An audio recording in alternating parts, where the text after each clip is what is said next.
was alive, General. Somehow, miraculously, I was alive. Some twist of fate, some hand of destiny, but I was alive. Strange as this new world was, I knew Toll must have come this way, and it was my task to find him. And it happened like this.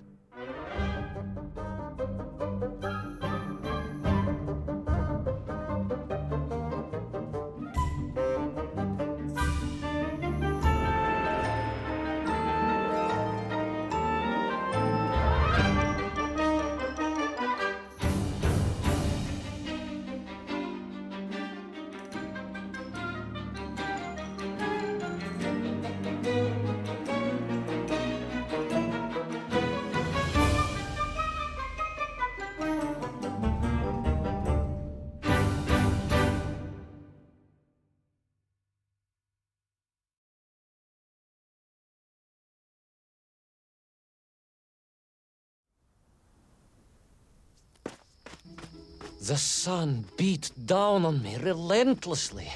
The heat was unbearable. I was exhausted. Yet I could not stop. I had to go on. For 7 weeks I trudged across the desert. On the second day... Please, comrade, if we may. I think we can skip the details, unless you consider them to be particularly relevant to the location of Little Orpheus. Of course, General. We will simply omit the tale of the singing chasm, the oasis of mirrors, the sightings of Toll's Mienk aloft on their pterodactyls carrying parts of my crashed rocket drill over the horizon to Lemuria. Wait, the what? Singing chasm? Not that, but the rocket drill. Oh yes, General, the rocket drill. But what did Toll want with it? And why Lemuria? Lemuria? Lemuria, General. I am not familiar with this Lemuria, comrade. Well, that is because it does not exist, General. Or at least, so I thought.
Strange crystals seemed to exert an extraordinary hold over the stone blocks and arches.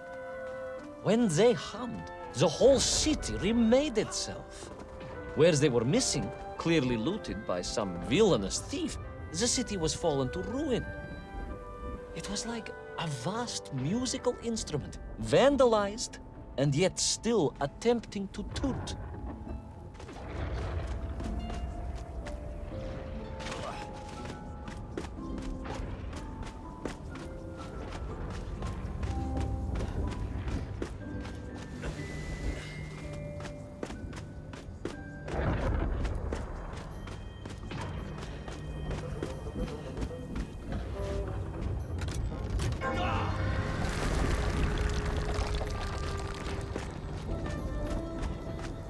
How poetic.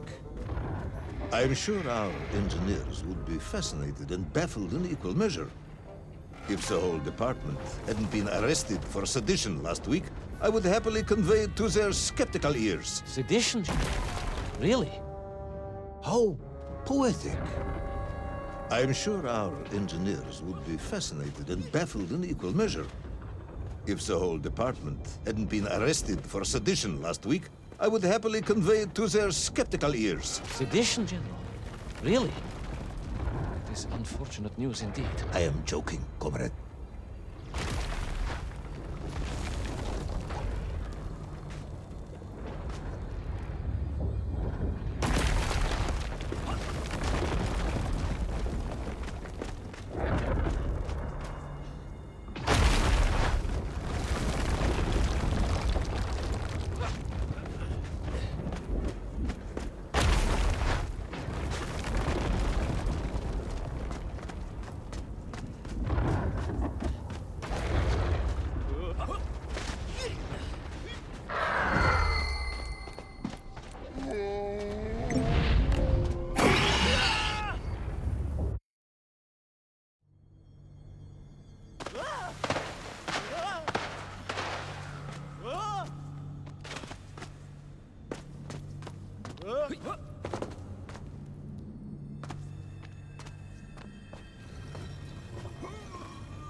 Oh, yes. The Menk were here, all right.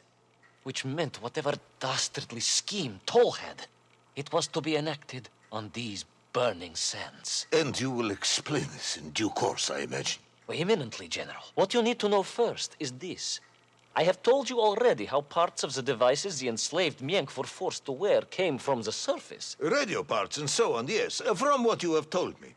Assuming there were plenty of lost ships in the ocean as you claim, for Toll to have dredged up what he needed to assemble them. Aha, good. You are one step ahead of me, General. I said assuming. Of course, assuming. Now, as I gazed in awe at the buildings rising and falling around me, I realized that the other major component of those mind-controlling helmets was crystal. Toll had raided Lemuria for them. He knew the city.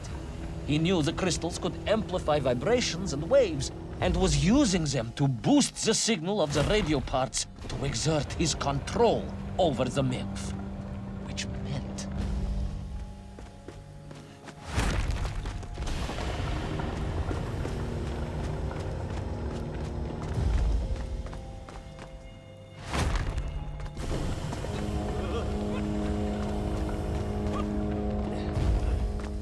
Yes? Imagine what such amplification could achieve when fused to the finest atomic science our great Soviet civilization has produced.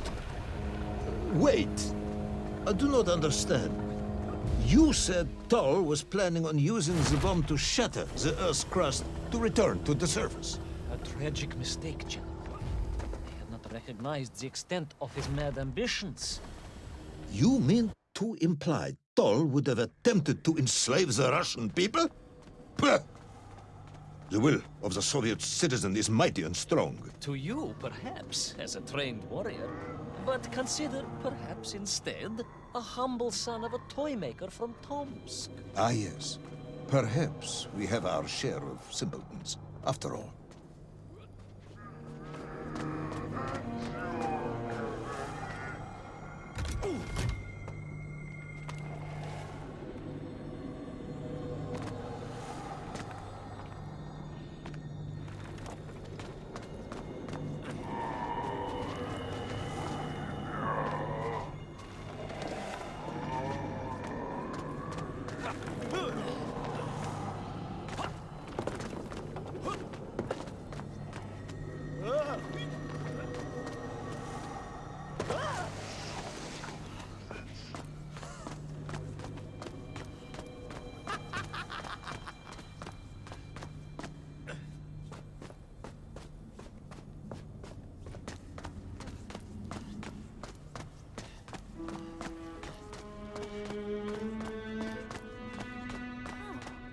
The vast pictograms told of a history of wonders. They seem to suggest the Lemurians were travelers from another world, where a mysterious clock seemed to stand. That is very mysterious. As mysterious as the location of little Orpheus, perhaps. Ah, yes, of course, General. I am just getting to that.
As I bravely explored that ancient city, a question was gnawing at my mind.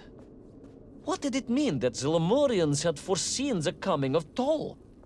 And who was the man from above that was celebrated as the savior of the Myenkf? It was almost as if they could read the future in their crystals.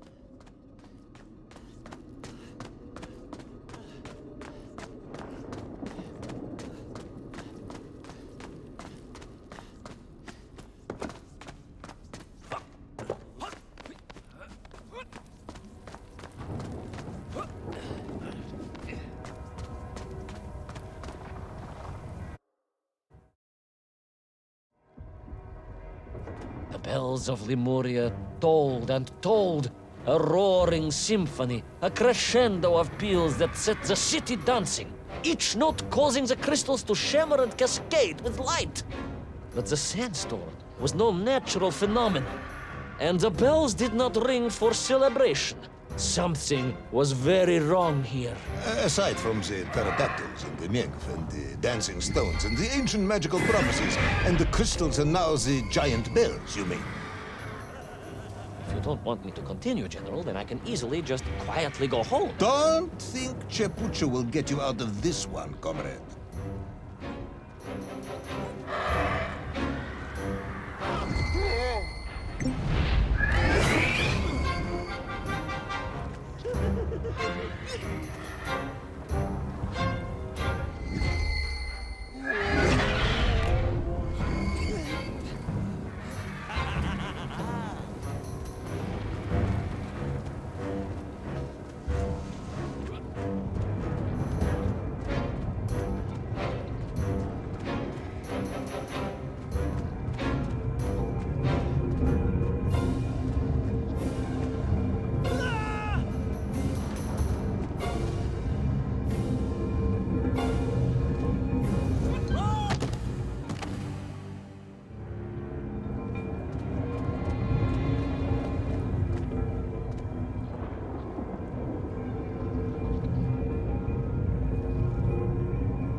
pierced through those magical structures, a righteous fire in my heart.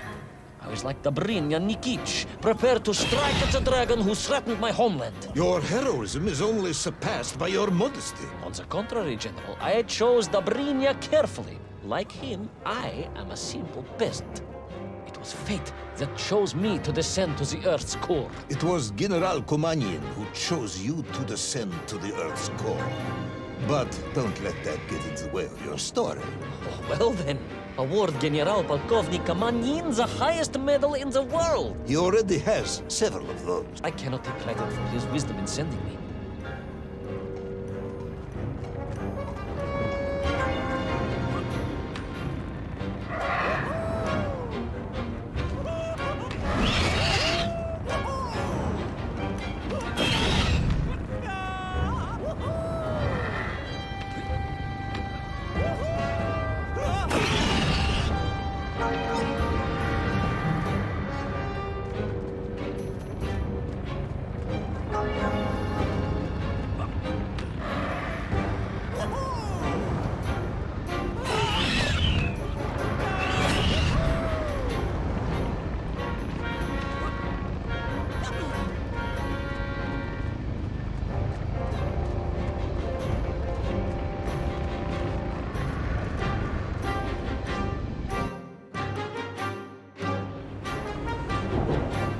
Was once a rocket drill ship, built to burrow into the Earth, was now a mighty vessel, repurposed to blast off into the skies.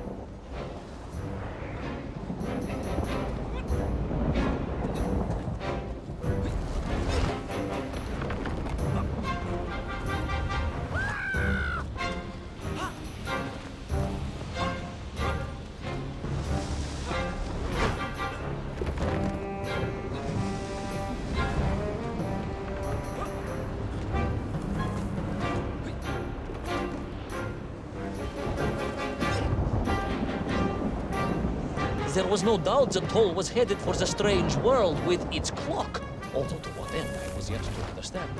But there was no time to consider, no time for questions.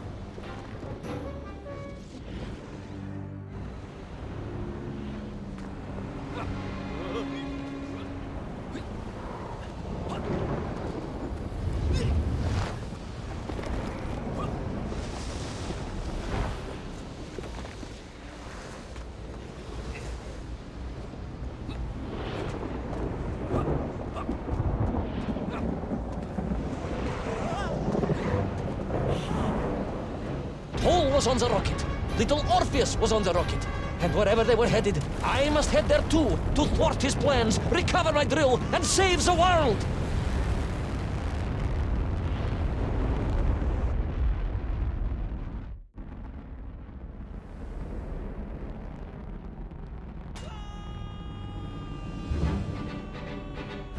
Will our enthusiastic yet disorientated hero be burnt to a cinder by the rocket's engines?